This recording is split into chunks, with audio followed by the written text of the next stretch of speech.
सदगुरु महाराज की जय। श्रद्धेय सत्संग प्रेमी सज्जन वृंद, माताओं बहनों,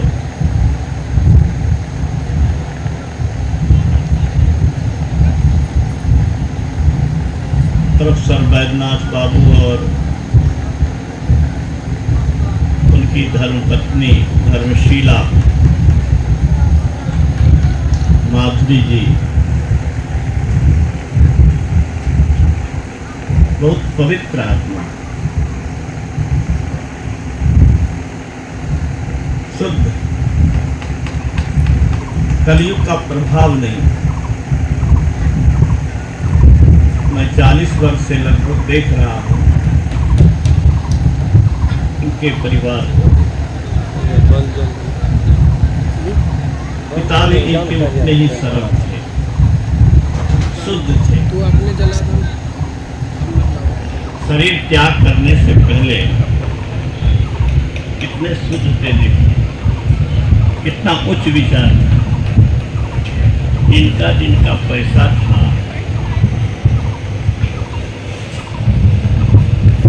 उनको जिद करके चुकवा दिया, तब शरीर चल गया।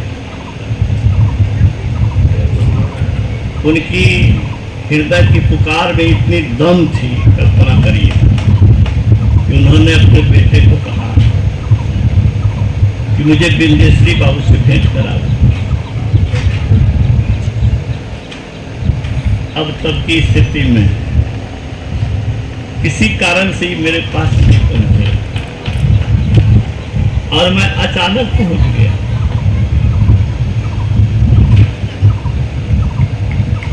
दोनों बैद्यनाथ बाबू और उसकी पत्नी आश्चर्य में पड़ गई कि सर कैसे आ गए। तो मेरी इसमें कोई विशेषता नहीं है, विशेषता उनकी आत्मा की शुद्धता, शुद्ध पुकार, शुद्ध इच्छा की पूर्ति के लिए प्रकृति ने मेरे मन को प्रेरित करके यहाँ भेज दिया। आज तक तो मुझे ख्याल नहीं है कि बिना सत्संग के इनके यहाँ कभी हम आए, और उस दिन बिना सत्संग के निमंत्रण पर हम आए। हृदय की शुद्धता बहुत बड़ी चीज है, बहुत बड़ी चीज है। कल बल छल जहां है वहां परमात्मा नहीं है। ईसा मसीह ने कहा, धन्य है वे जिनका हृदय शुद्ध है, क्योंकि जिनका हृदय शुद्ध है उनको परमात्मा के दर्शन अवश्य होंगे। तो इनका परिवार ही बहुत उत्कृष्ट है।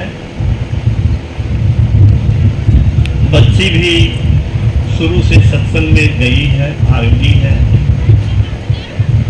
गुरु की छत्र छाया में रही है। मैं तो चाहता हूं कि हर आदमी को अपने संतान को भी एक समर्थ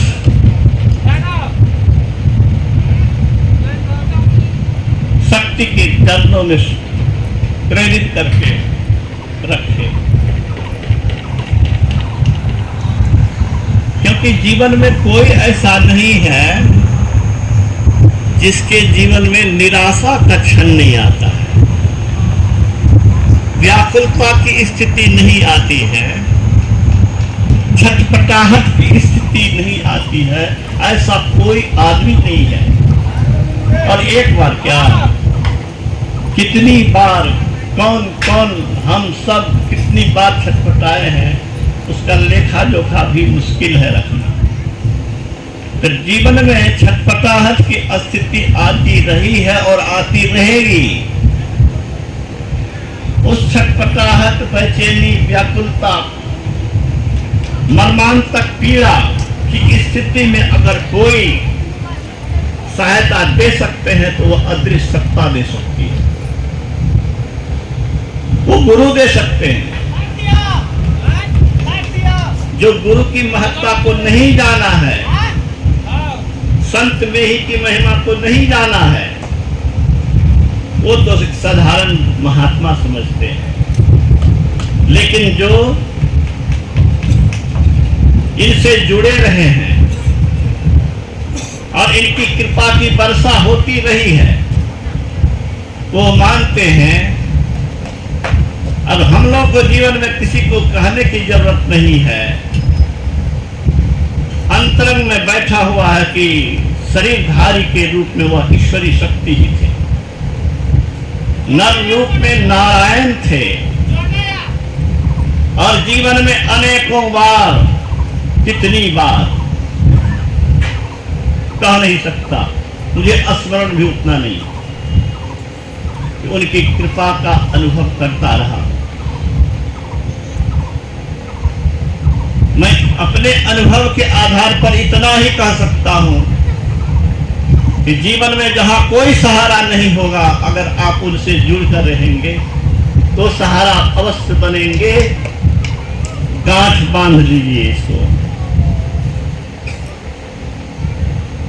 और इसके लिए आपको भी कुछ करना चाहिए। सिर्फ व्याकुलता के क्षण में नहीं, अनुकूलता की स्थिति में अपने को उनसे जोड़ करके रखिए। अगर द्रौपदी की रक्षा हुई, इज्जत की रक्षा हुई, और दुशासन की बाहु महारथी 10,000 हाथी का बल रखने वाला कहा गया, उसकी भुजा थकित हो गई लेकिन सारी को समाप्त नहीं कर पाई, उसको बेनग्न न कर सका। जहां कृष्ण ही रक्षक हो, जहां अदृश्य शक्ति ही रक्षक बन जाए, वहां भक्षक कौन बन सकता है? राष्ट्रकवि दिनकर ने लिखा है, कृष्ण के कर की छाह जहां है, वरद हस्त जहां है, उस भाग्यवान का भाग्य छार क्यों होगा, सामने किसी दिन अंधकार क्यों होगा। पड़ जाती है मेरी दृष्टि जिधर, हंसने लगती है सृष्टि उधर। मैं मूंदता हूं जब लोचन, चारों ओर छा जाता मरण। उसी कृष्ण के अदृश्य शक्ति के अनंत परमात्मा की भक्ति करके गुरु महाराज उसमें मिल करके वही बन गए। हम प्रभु हम एक ही होई, द्वंद और द्वैत रहे नहीं कोई। ये मनुष्य शरीर इसी के लिए है। हम जितनी तीव्रता रखेंगे, जितना लगन रखेंगे, जितनी चाहना की तीव्रता मजबूत होगी, उतना ही अंतःकरण शुद्ध भी होगा और उनकी कृपा के भाजन भी बनेंगे। भगवान राम का तो यही उपदेश है, ये मनुष्य शरीर साधारण नहीं है।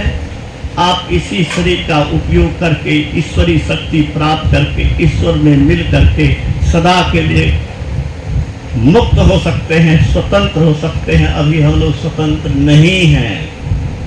चाहते हैं, क्या चाहते हैं? मन कहीं न जाए, मन भक्ति में लगा रहे। चाहते हैं मन में क्रोध नहीं आवे, क्रोध आ जाता है। चाहते हैं कि मन अच्छे विचार में ही रहे, मन में गंदे विचार भी आ जाते हैं ना।